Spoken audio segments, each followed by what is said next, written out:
I'm Avery, and today we'll be reading The Night Before Christmas.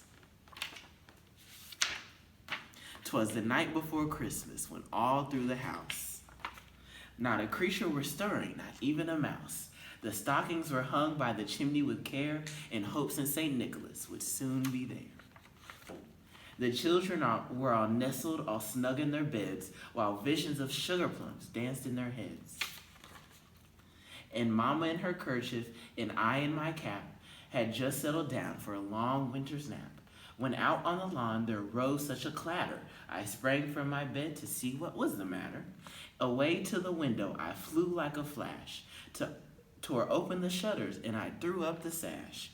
The moon on the breast of the new fallen snow gave the luster of midday to the objects below. When what to my wondering eye should appear but a miniature sleigh and 8 tiny reindeer, with little old driver so lively and quick, I knew in a moment it must be Saint Nick.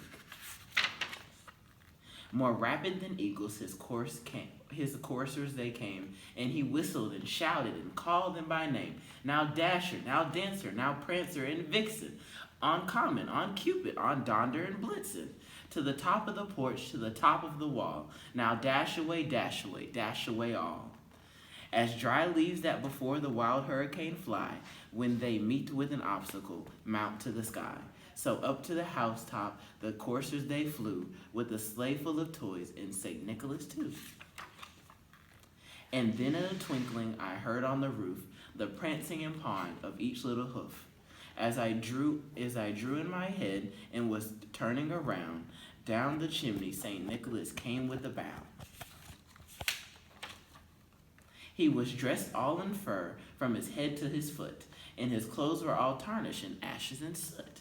And a bundle of toys he had flung on his back, and he looked like a peddler just opening his pack. His eyes, how they twinkled, his dimples, how merry. His cheeks were like roses, his nose is like cherry. His droll-like mouth was drawn up like a bow, and the beard on his chin was as white as the snow.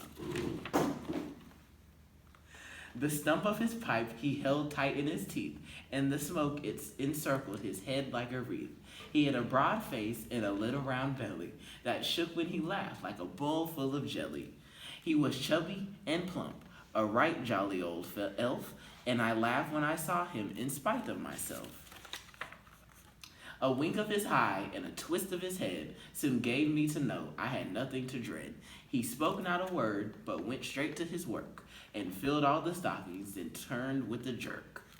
And laying his finger aside of his nose, and giving a nod, up the chimney he rose.